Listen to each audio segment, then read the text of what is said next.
Welcome to the Legal Innovation Forum's podcast series, Leading at the Intersection of Business and Law. I'm Lucy Saddleton, Managing Editor at the Legal Innovation Forum.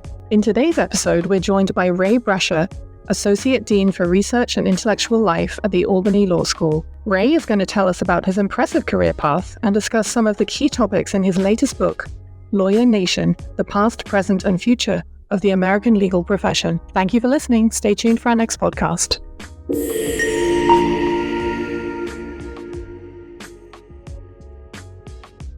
Welcome to our podcast. Today, we're interviewing Ray Brescia, who's the Associate Dean for Research and Intellectual Life, and the Honorable Harold R. Tyler Chair in Law and Technology at the Albany Law School.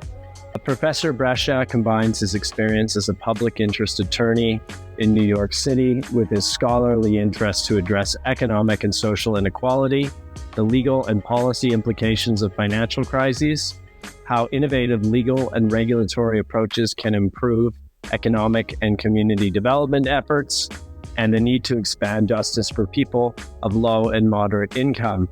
He is the author of The Future of Change: How Technology Shapes Social Revolutions, published in 2020, which examines the intersection of technology and social movements from the American Revolution to the present day. And his latest book is Lawyer Nation: The Past, Present, and Future of the American Legal Profession. And that's what we'll be focused on today.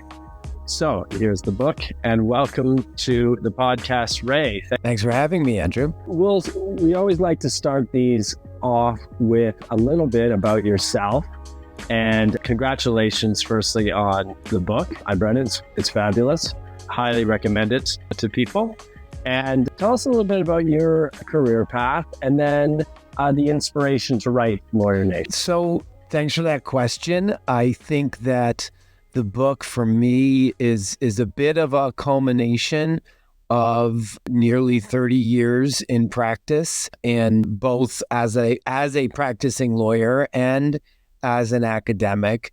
And I have always sort of thought about starting with the decision to go into law school and then to go into practice and then to go into academia. I've always sort of thought a lot about my role as a lawyer and then the role of lawyers and the legal profession in society at large. And, caring very much about the positive role that lawyers can play in society, but also understanding that we can also play a negative role. And I felt that, with the events of earlier in this decade, a sort of confluence of events that were sort of bearing down on all of society, but also the legal profession in particular, it got me thinking about the crises that the profession was facing and then how we might try to address them. Some of those crises being, the impact on the practice of law by COVID, Black Lives Matter movement and the Me Too movement, and their effects on the profession, and then the broader fact, the access to justice crisis, that there is an access to justice crisis that many Americans simply cannot afford a lawyer, don't know how to access a lawyer, and seeing that as a crisis for the nation and for the profession, as well as the community that needs lawyers. So looking at these different crises that are affecting the profession and thinking about, well, how might we change to meet them? And those are sort of the driving forces behind the book, believing that the American legal profession has an important role to play in broader society, and yet we are falling very short in that role, and trying to think about the way that the profession contributes to justice and to the functioning of society. Okay, thanks for that outline, Ray. So you mentioned something that's a couple of points that are very interesting First of all, the 2020s have been an interesting decade indeed. A common theme is I think we're almost at the turn of the decade. And I think when we all started off January 1st, 2020, we didn't expect it to quite look like it has. And I think one of the points I garnered from reading the book is this fairly direct line with a bigger problem, which is inequality in society and how that relates or links to the access to justice crisis.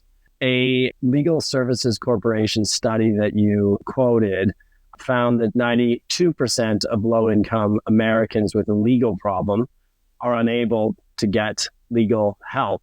And that's a stark number. I think I'm doing this interview from Canada. I think we have sort of similar percentages, but this is a fairly clear representation of inequality. So maybe tell us a little bit more about your perspective on the link between the two.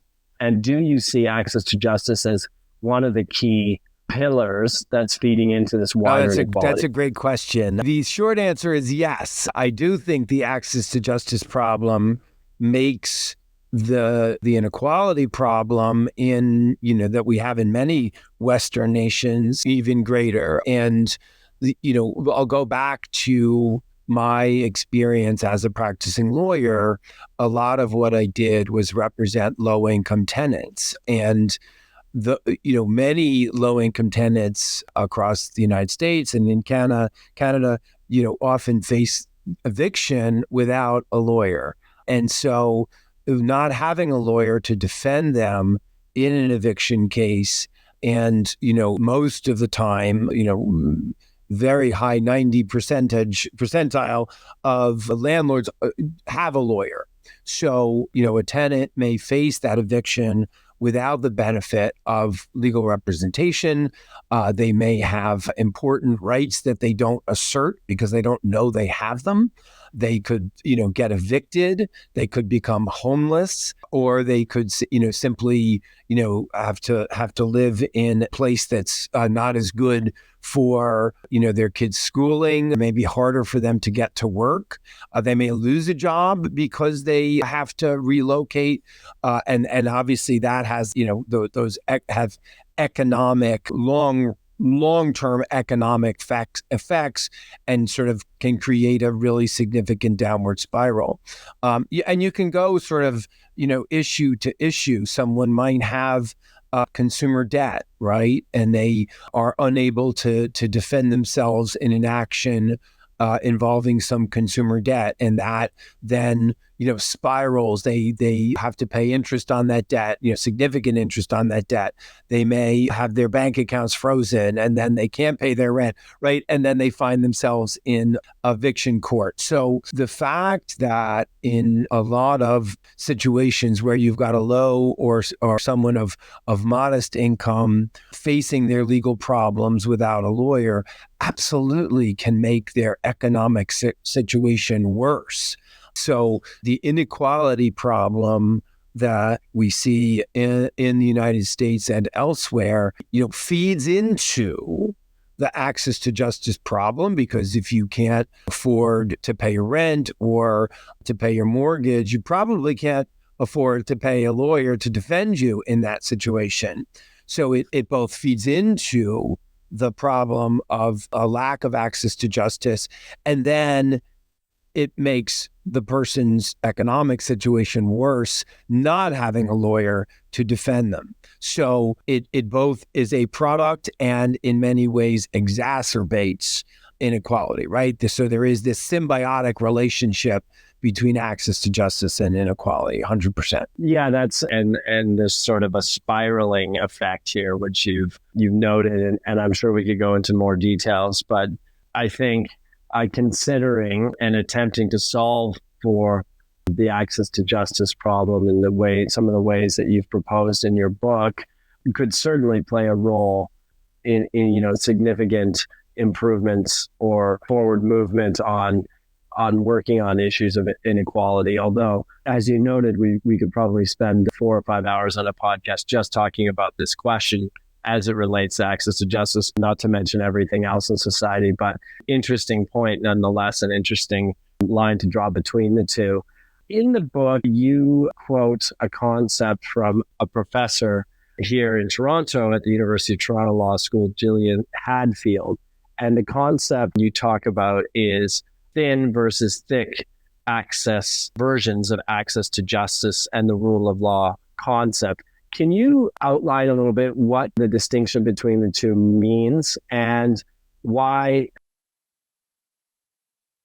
Yeah, that sort of frame of a thick versus thin version of something is common in legal analysis. You talk about with rule of law, with access to justice, and a way to think about it is what's the difference between a thin milkshake and a thick milkshake, right? A thin milkshake is you take 2% milk. You shake it and you say, here's your thin milkshake. But a thick milkshake is something, it's got ice cream, it's got whole milk, and it's much tastier. It's much more satisfying. It's what you're looking for, right? So in a milkshake. So with thin version of, say, the rule of law or access to justice, you might say with a thin version of the rule of law, it's like, well, procedural justice exists. That's very different than we will have due process of law and your rights are available to you to protect them. Right? That's a thin version of the rule of law. A thin version of access to justice is, sure, you can have access to justice if you can afford it, right? So we allow you to come to court with a lawyer, but you've got to supply that lawyer. A thick version of the rule of law says, well, it's more than just mere due process rights, which are important, but it's also equality before the law. It's fairness. It is that you have the ability to protect your rights. It's accountability for government actors. It's all are seen as equal before the law. And similarly with access to justice, it's not merely that, you can have all the access to justice that you can afford. It's that we actually ensure that there is meaningful parity in adversarial systems between the adversaries, right? That you, whether it is you have formal representation in every context, or you have a meaningful ability to press your interests, right? Which might mean, yes, the provision of a lawyer in certain circumstances, which we in the American system do in many criminal contexts. We don't do that in most civil contexts. But it might also mean that the processes are simpler and they're easier for an unrepresented litigant to manage adequately to protect their interests. So we can have rule of law and access to justice that is what we might say, a mere gesture, a head fake towards those concepts to say we have them when in reality we don't in many contexts. Or we can have a more robust version that looks at, well, what do we want the outcome to be, in the sense that, there really is equality before the law. There really is a meaningful opportunity to be heard and to defend one's rights. Yes. And that's interesting too, because it ties into the main focus of this conversation today, which centers around a part of the book, which is focused on technology. And what you're talking about in terms of that conception of a thick version of access to justice, it can support that through various different ways. Again, you've listed in your book a number of different use cases, a number of different technologies that are available. You've made a distinction between B2C and B2B applications, which we do at the forum too, in terms of how we put our programs together. And then the access to justice question overlays that, I think, in all senses. But in terms of enabling that ideal, I suppose, of the thick version of access to justice and the rule of law, I think, and you can disagree with me if I am wrong, you see technology as a real key enabler of that. And in this part of our interview, I'd like to dive into a bit more on technology, legal technology in a broader sense. Sometimes people don't even like the distinction of legal technology and its application to support this ideal thick version of access to justice. So, and to sort of set the scene on the technology question here, or set of questions, you did quote Bill Gates, which actually I haven't seen this quote, but it seems like it was one that's been out there for a long time. And I think about, the current context of all of the, I guess it's now been a bit of a roller coaster around AI. If you look at NVIDIA's share price today, based on their miss with only 32 billion revenue last quarter or something like that. But what he said was the ways that technology will impact us in the next 2 years, people broadly underestimate that versus they underestimate what it will do in the next 10. So technology is nothing. So in short, sorry, I kind of muddled that, but technology, we can't really see the forest for the trees and what it actually means. But 10 years from now, we will. And, a great concept of that is the iPhone, right? I remember when that came out in 2008, and apps, big deal. Well, look how we spend most of our waking hours now looking at apps. Who needs a phone? Who needs to carry a phone around everywhere, right? That's true. I do know some people who refuse to, but do you consider this current epoch of legal technology, I'll call it, to be more disruptive than previous ones? Because technology in any sector, any space, and legal included, has always been there, right? I mean, it depends what you consider technology in the first place. But technology is innovation, it's improvements. But do you consider this era that we're in now versus other ones? For example, in the 90s, the advent of email, which was quite contentious in the profession at the time. Do you consider it to be potentially more disruptive than these previous eras? I do. I think that, so let's start with what Gates said. We overestimate the change that's going to happen in the next 2 years and underestimate what's going to happen in the next 10. So we're coming up on the 2-year anniversary of the introduction of ChatGPT-3, right? So in the first instance, there was, when that came out, absolutely this is the end of the legal profession, right? It is not, we're almost 2 years out. The legal profession is not dead after the introduction of generative AI. Nevertheless, I do think that we are at a pivotal moment in the profession, in the technology that is available now and that will become available in the near future is likely to have a pretty significant impact on the practice of law. The question is, one question is it going to truly disrupt the practice of law, or is it going to sustain it? Is it going to make the current model of legal services, a little bit more efficient, a little bit more effective?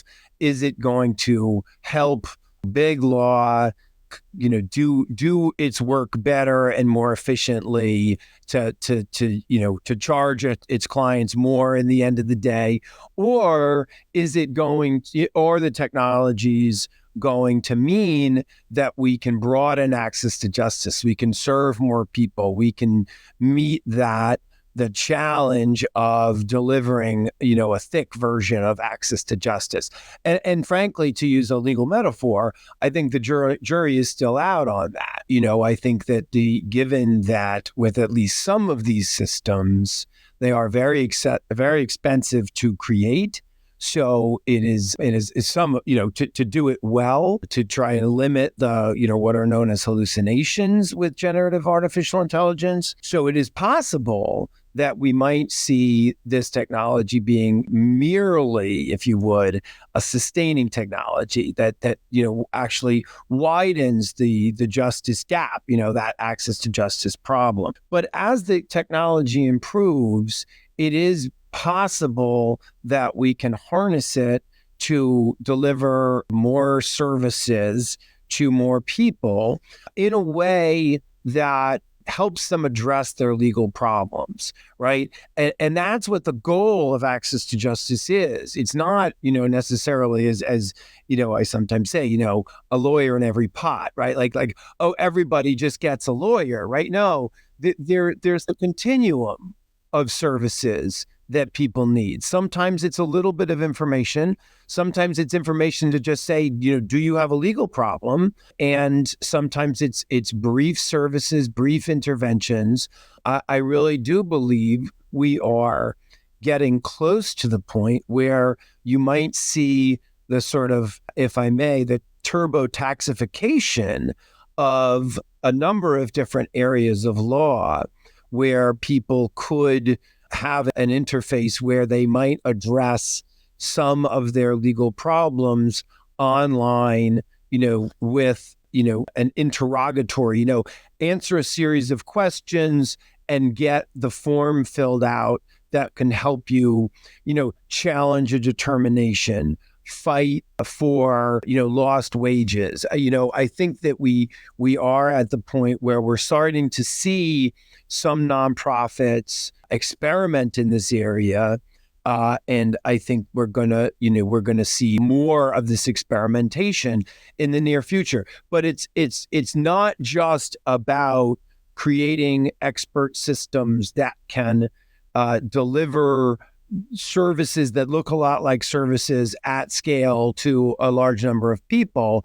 There's also a component to this, which is simplifying the processes themselves, right? So making court systems and bureaucratic systems simpler, that they sort of meet in the middle, right? That you can have a TurboTax solution to, say, challenging your property tax assessment, right? Where you don't need a lawyer to do it. So, again, this is one of those topics where we could talk for hours about just this topic, but I'll stop there. Yeah, no, that's a great outline. And I think it ties into this idea that you expand upon in the book in terms of categorizing legal technology.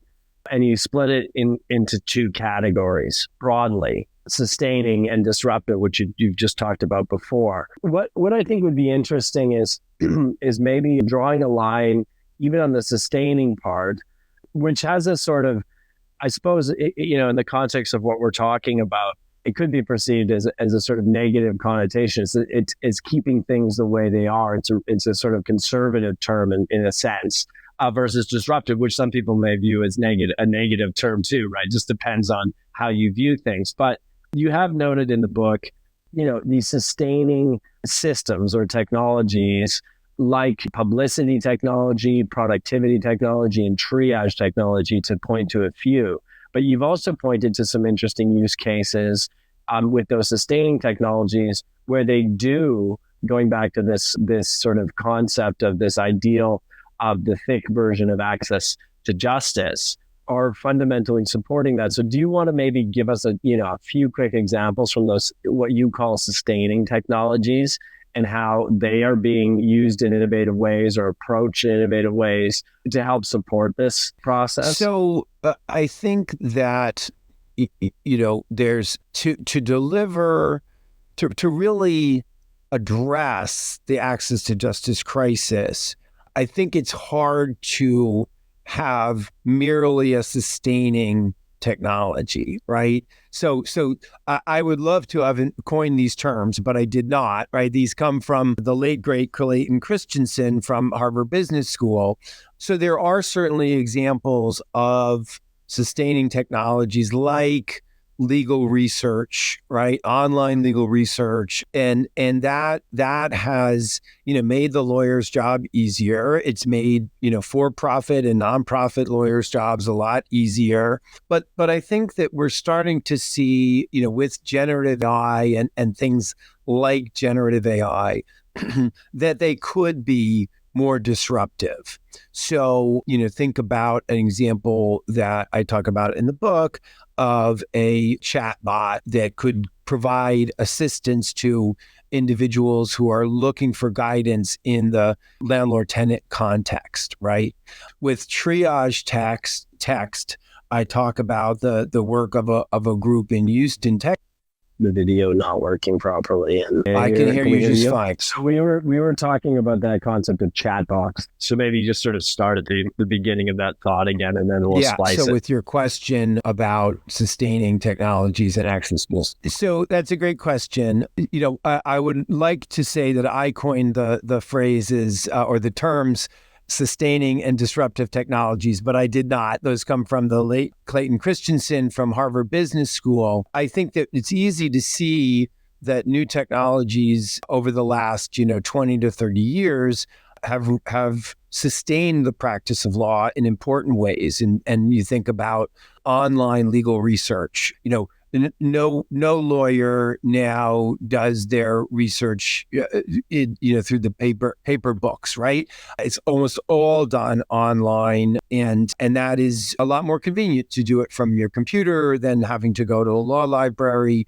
But that helps for-profit and nonprofit lawyers alike. What we're seeing now, I think, is some new technologies like the use of chatbots that incorporate generative artificial intelligence to help people navigate things like getting guidance for housing courts. Or I highlight the work of a group in Houston that uses the technology to screen potential clients so that they can have a potential client answer a few questions online, and that helps the organization filter in and filter out, right?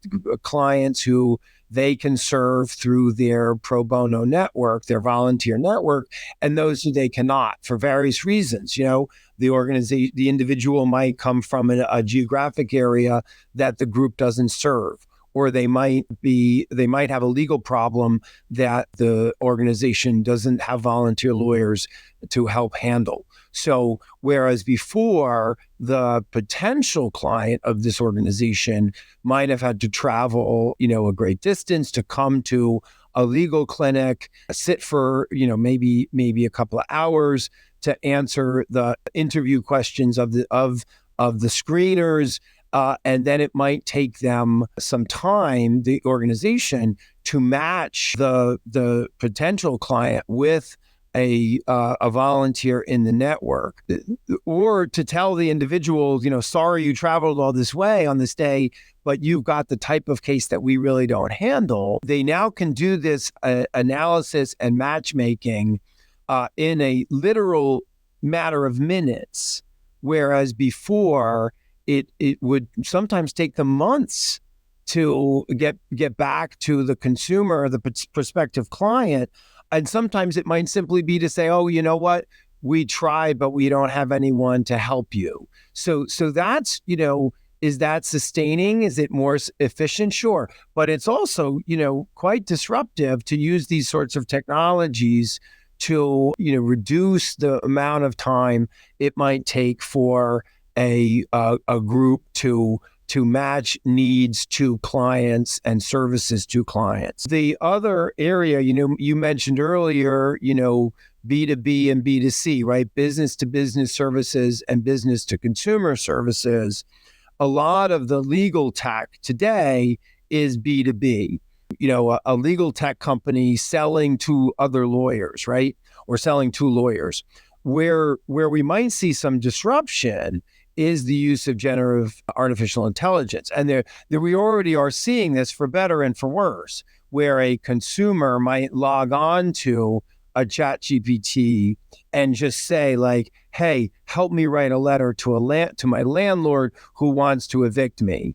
That can be great. It also can be really harmful, right? The tenant might have very important rights that the letter writing tool isn't going to know about. And the tenant might not even know. So there's the greatest potential for disruption is where technologies might be, business to consumer or tech directly to consumer. That's where there's the possibility of the greatest disruption because you cut out the lawyer, right? Classic example of cutting out the middle person, right? But it's also where the most risk lies, is that generative AI tool does not have a law degree, can't really assess the client's interests and needs, and can't really protect them in a meaningful way.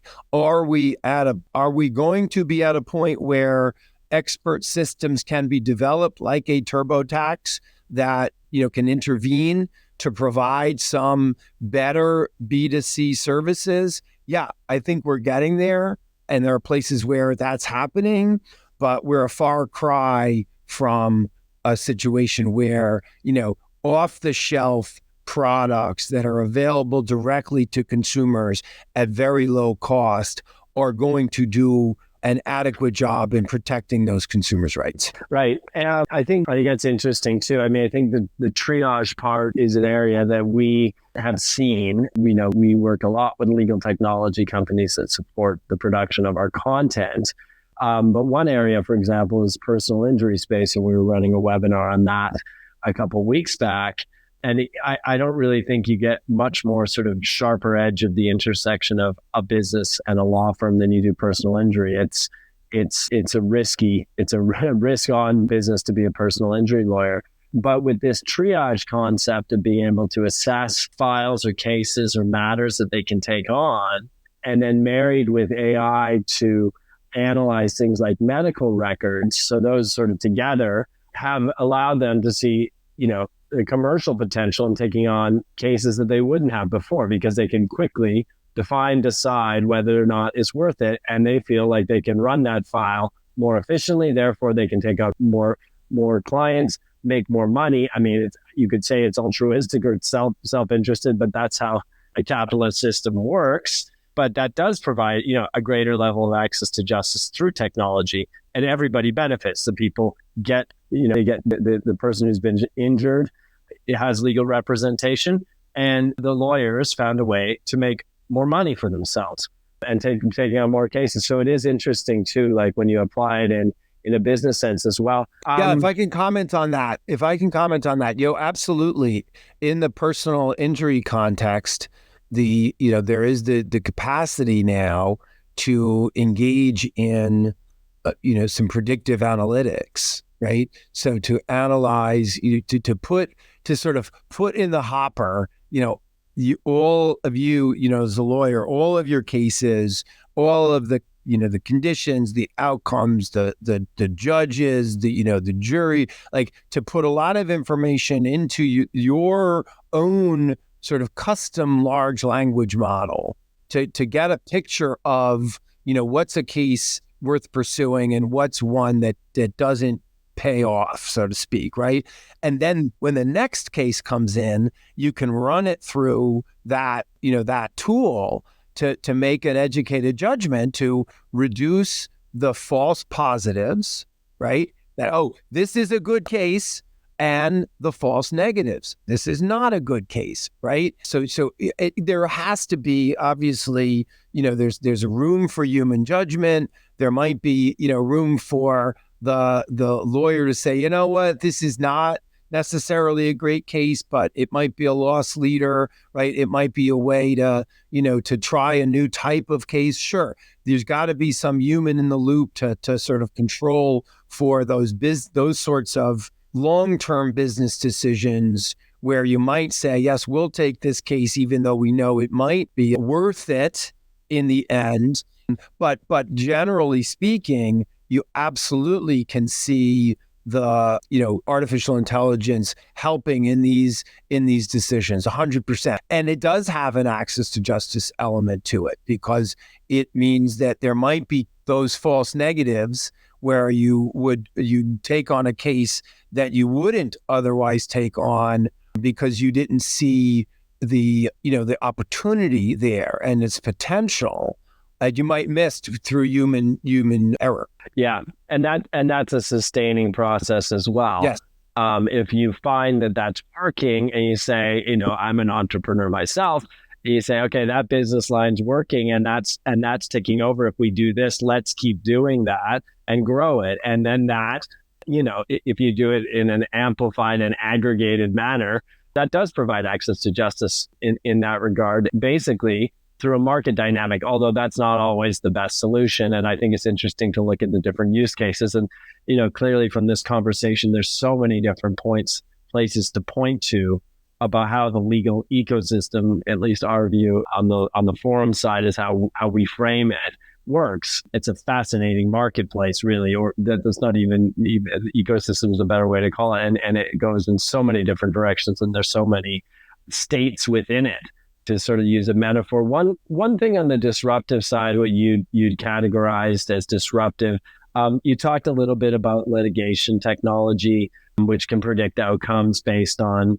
feeding the machine with court cases and things like that. I think it's interesting, when you consider a lot of cases get settled out of court as well. That data is a little bit harder to come by or not at all. But in any case, it's a step forward. And I think what we're saying here too is if you're marrying together different pieces of technology and you're literate with those as a practitioner, you can come up with some very interesting, innovative solutions, right? You kind of have to put these pieces together, though.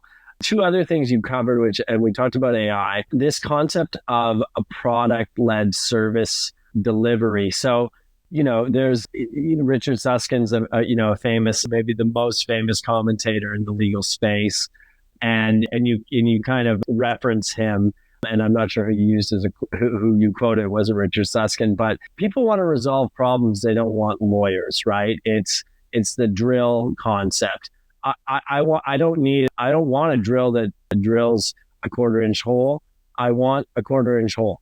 That's what I want. And that's a key premise of, if you see Richard Susskind do a presentation, that's one of the, his key talking points. So this idea of kind of building these products-led service delivery that people can plug into to solve their problem. Maybe tell us a little bit more on that and your take, the role of technology, where it stands now with these sort of exciting and interesting developments. So on the first side of this question, first part of that question, I interview leaders of an organization called ASAP, the Asylum Seekers Advocacy Project.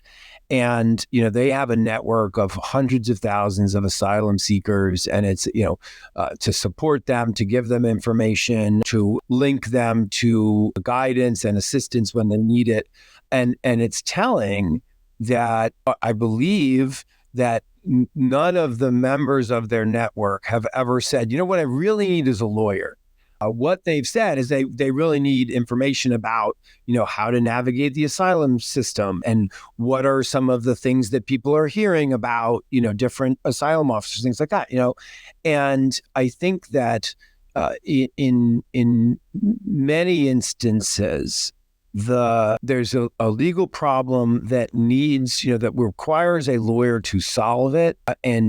But what the client or consumer wants is a resolution to their legal problem. And so are there ways that we can use technology to solve people's legal problems short of them turning to a lawyer, and kind of, both using the technology to address issues, but also working on the other side, as I said before, sort of making things a little simpler, but also, delivering simple products where the client can say, that's good enough. right? There's an old joke, I think, an old cartoon in the New Yorker, I think, where the lawyer says, well, that depends. How much justice can you afford? I don't, I don't want to go there, but a consumer might say, I understand, my needs need to do some estate planning. And here are the things that I want to accomplish. I want to make sure that my spouse and my kids are taken care of, that I can avoid probate, that, that there's no, big hassle, when I pass on with any property and interests that I have, and a simple will that takes care of those things, might be what all that consumer wants, right? Like, that's all I want. I want to make sure that, my estate doesn't have to go through court, right? And the hassle that involves. And, maybe I don't have, a complicated will with all the bells and whistles that anticipates every possible permutation or problem that are so, far afield, that they're so unlikely to happen, that I'm willing to take a risk that they won't, right? In order to get some peace of mind, in order to protect my loved ones to the extent that I'm able, that we can create products that can deliver on that for the consumer, right? So what a lawyer usually does is they sit down with each client and develop a tailored, plan for that individual that anticipates every problem. This is, you talked about Richard Susskind. This is what Richard Susskind calls this sort of bespoke model of services, which, comes from, tailoring, right? Like a bespoke suit, right? You sit down with the tailor and they measure, this suit to fit. But what if we turn that on its head?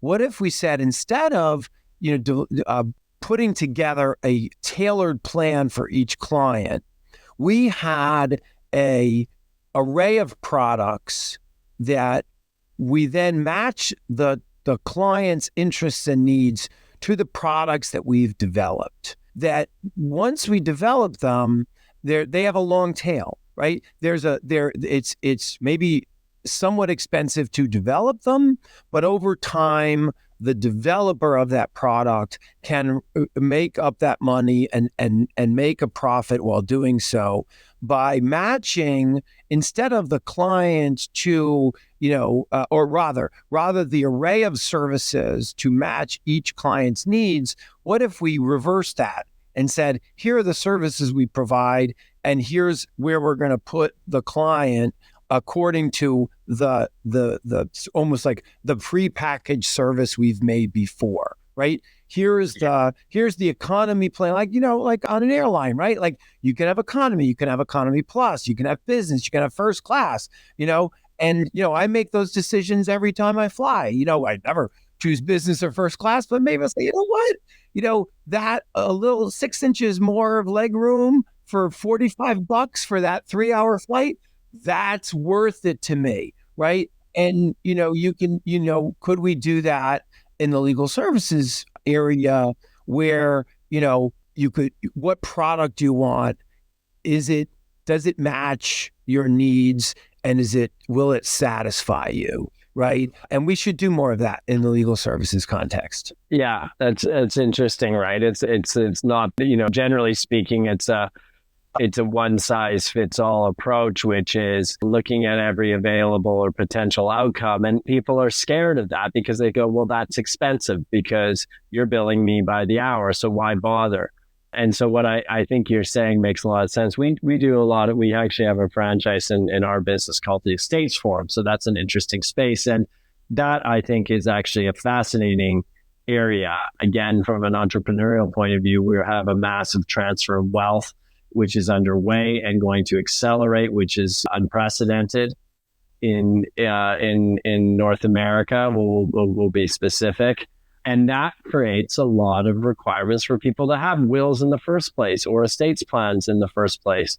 And guess what? The litigators are doing quite well right now because this stuff hasn't happened on the front end because people thought it was too expensive to do in the first place. And then their beneficiaries, or the people who've been cut out as being beneficiaries, are fighting over it in the courts. And so I think that's a really interesting and tangible practice to focus on.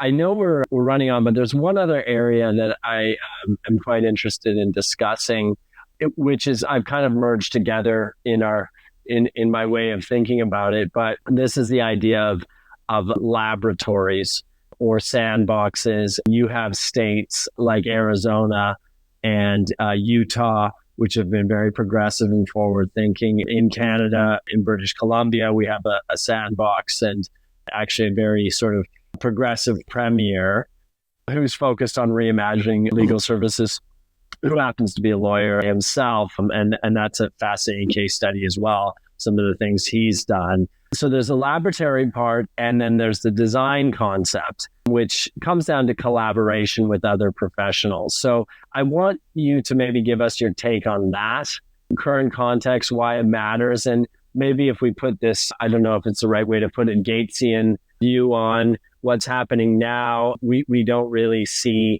its long-term potential, but what might these things accomplish, these ways of approaching these challenges through laboratories, collaboration with other professions, Well, it's a great questions, and I'll try and be as succinct as possible. I think that the American legal profession, at least, and that's what I know best, is sometimes seen as slow to change and not necessarily always embracing innovation. I go into some stories in the book about the last big sort of transformation of the American legal profession, which happened at the end of the 19th century. And lawyers, sort of said like, oh my God, you couldn't have a telephone in a law office. You couldn't have a typewriter in a law office because, what client is going to want to talk to their lawyer on the phone? What client is going to want to receive a typewritten note? They want to, see the longhand. They want to see the whites of the eyes of their lawyers, right? Well, those law firms that didn't adopt the telephone and the typewriter obviously, went the way of the dinosaur. So, but we're at a point today where, the technology is such that it's not, we are a conservative bunch. One of the part of our conservatism is not thinking that we can really experiment, and not thinking that other professions have anything to teach us, right? And I think we're at the point where the technology is such that we need other professions, right? We need, first off, we need technologists and people who understand how to program AI, how to work with AI. I don't think that while there are some lawyers who are, computer scientists too and can program, the vast majority are not. So we are historically a conservative bunch. At the same time, we believe we are slow to change. Well, March of 2020, we kind of changed on a dime because we had to, right? Because of COVID. And I look at that example and I say, look, we can change if we feel that we have to. And I do the idea of experiments in, as you talk about these ethical sandboxes where there are jurisdictions that are allowing lawyers to experiment with new business models, with different ways of providing legal services. That's also something that lawyers aren't always so comfortable with, but I think it's great. I think we should be doing these experiments, obviously making sure, we protect consumer rights in those experiments. It's not like, oh, hey, let's experiment with rules around confidentiality. What would happen if we just, said that, communications between lawyers and clients aren't confidential? That's not the kind of experiment I'm talking about. But, kind of experiment like what would happen if we made it possible for non-lawyers to provide more services in simple settings, right? And where the issues aren't as complex as others, right? So those sorts of experiments, I'm very much in favor of. I think we have to work with other professionals we have to, take some chances and take some risks. So, historically, lawyers have been seen, and I think are, a conservative bunch. And, the concept of trying things that are new, of trying things that are different, of even working with other professionals, because, who could ever understand the work that lawyers do? I think that we've exhibited these sorts of biases in the past. I go into the book that, the last sort of great transformation of the legal profession, which occurred at the turn of the 19th to the 20th century, when there were new technologies that were being introduced to the practice of law, and some lawyers resisted them.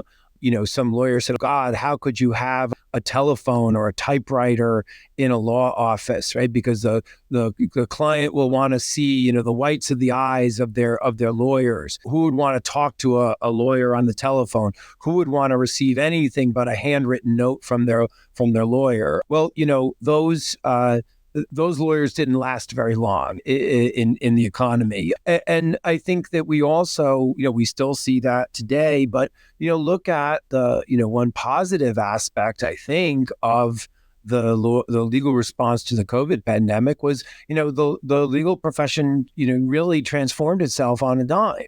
That, because we had to learn how to work in a remote environment. And I think that, lawyers who 3 months before couldn't have imagined operating in such an environment were like, oh, hey, this isn't so bad after all, right? So these the environments where the jurisdictions where there's some experimentation that is happening, I think it's great that we do that, possibly only because it shows lawyers that they can experiment and, the sky won't fall. And I'm not talking about, let's experiment with the rules about, attorneys protecting their client confidences, right? I'm not saying like, let's experiment with confidentiality and say, oh, hey, what would happen if everybody knew everything that their opposing party told their lawyers? No. Not talking about that. We're talking about experimenting with things like business models. We're talking about experimenting with things like, well, in simple areas of practice where a paralegal or some other type of legal professional might provide some really important assistance where lawyers aren't operating otherwise. Like, those are great places to experiment. Another area where, as I said before, we don't work with other professionals. Well, there are only so many lawyers that I know of who can program in generative AI, right? Like certainly some products are off the shelf, but you can. It's very difficult to sort of build these models. It's very expensive to build these models.